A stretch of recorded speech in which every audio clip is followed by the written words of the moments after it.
Hey guys, Vol for Life here with a new video in the Coach series. Today we're going to talk about Mike McCarthy, and specifically Mike McCarthy in Overdrive mode.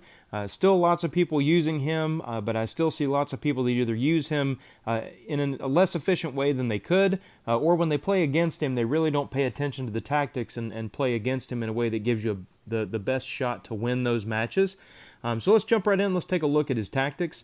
He's got two sets of defensive tactics. One set is anti-spread, one set is anti-West Coast.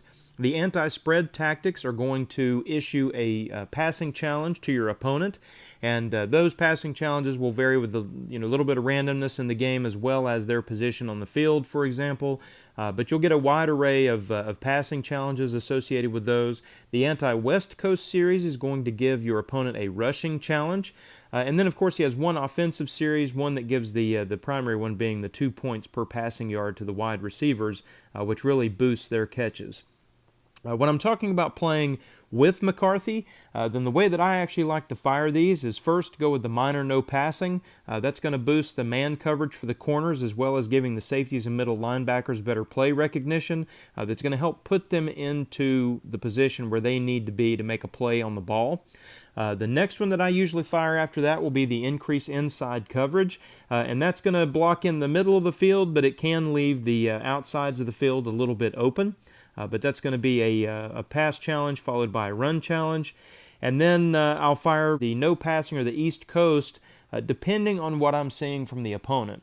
If I see that the opponent is passing a lot, then I may actually go with the no passing tactic and go ahead and boost that man coverage and hit power on the safeties and middle linebackers. The man coverage obviously is going to help cover the pass a little bit better, and the hit power from the safeties and middle linebackers are going to increase the chances that we actually dislodge the ball from the opponent's receivers when they make a throw. If I see that they're running more, then I'll probably go with the East Coast challenge. That's going to issue a rushing challenge, but it's going to increase my tackling for the cornerbacks and the defensive ends, as well as give more man coverage to the middle linebackers to help them be able to stop the run a little bit. At that point, after I've chosen 3 or 4, I'll usually then fire the other one of those whenever that becomes available. And then only later in the match do I usually, if at all, will fire the wide receiver points bonus, which will give 2 points a maximum additional to each passing yard that you have for your wide receivers. And then finally, the final tactic that I'll fire will be the major East Coast, which again is going to provide another big boost to the cornerbacks for man coverage, more tackling for the middle linebackers, as well as +4 power moves to the defensive ends. So McCarthy's tactics, really, if they're fired, those cornerbacks are going to be pretty heavily boosted with up to +10 man coverage when you get towards the last seconds of a match, usually within that last 20 to 30 seconds or so.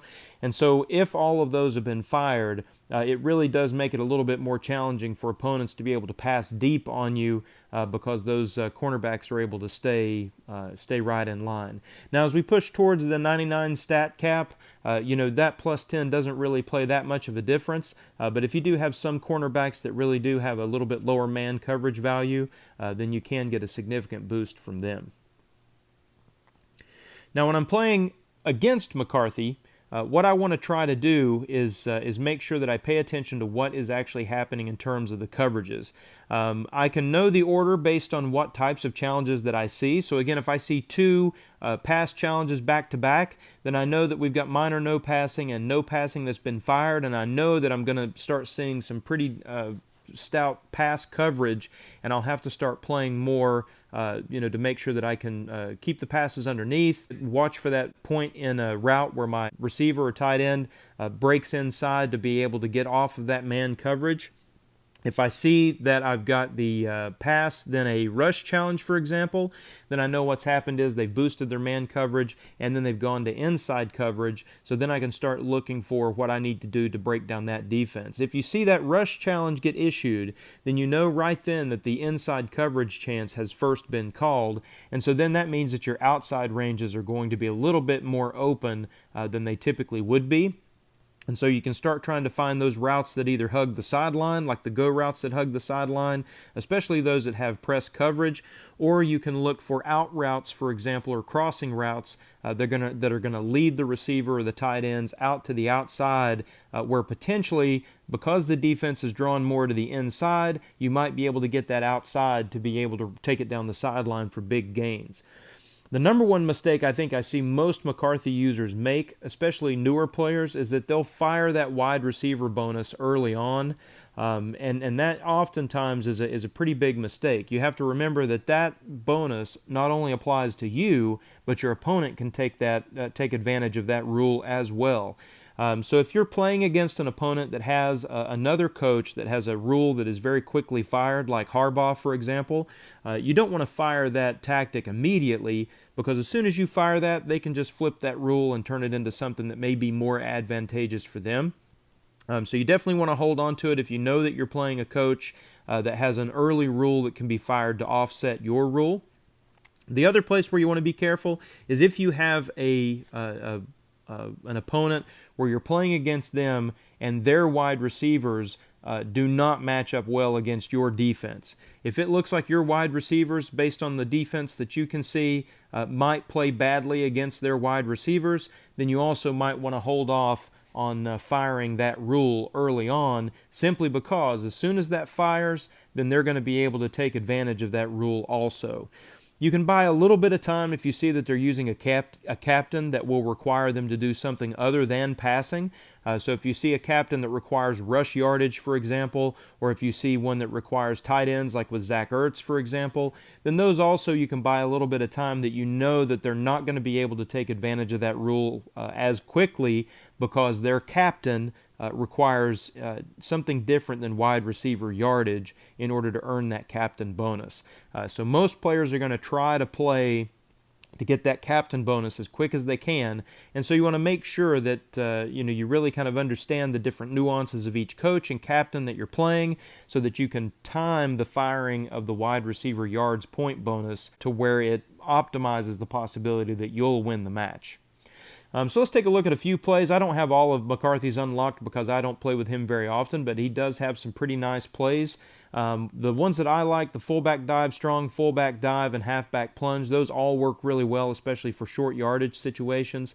Quick slants, of course, early on was a huge McCarthy play, because people could spam it so easily, and then the coverages got better on that to where it wasn't as good, but still quick slants is an excellent play. There you're going to be able to, those challenges that come up with 5 to 10 yard pass plays, short pass plays, then you're going to be able to get that off pretty easily and have a pretty consistent possibility of chance of completion. Out and up can be good. These are sometimes a little bit weird, but if you get good coverage on the outsides, especially if you see that someone's fired that in, if you're playing against a McCarthy with McCarthy or another receiver or another coach that has out and up, then if you see that you get that inside coverage called, then you know that those outside go routes could potentially be open, and both of these sometimes can be pretty useful.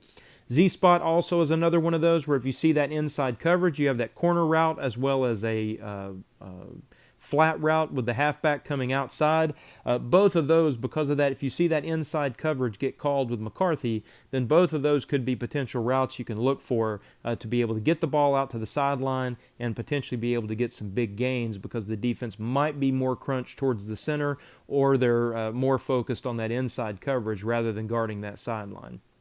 Again, I don't have all the other ones, but I talked with other people that play with these, and these are less used overall in terms of their potency in game. And again, it's a little bit different when you talk about Overdrive versus LvL, and we'll have another video on McCarthy with LvL. Hopefully this is helpful. Hope these sorts of short videos help you guys just get a rundown of the coaches. We'll follow up. I'll probably do some more OD ones first, and to try to get some more videos out quicker, which has been a constant thing of feedback from you guys, which is great. I'll probably try to cut down on the amount of editing that I do just to try to get these out a little bit quicker, but still hopefully make good content that's useful for you guys. As always, if you guys like the video, please like and subscribe, share it around if it's been helpful for you, and we'll catch you guys in the next video.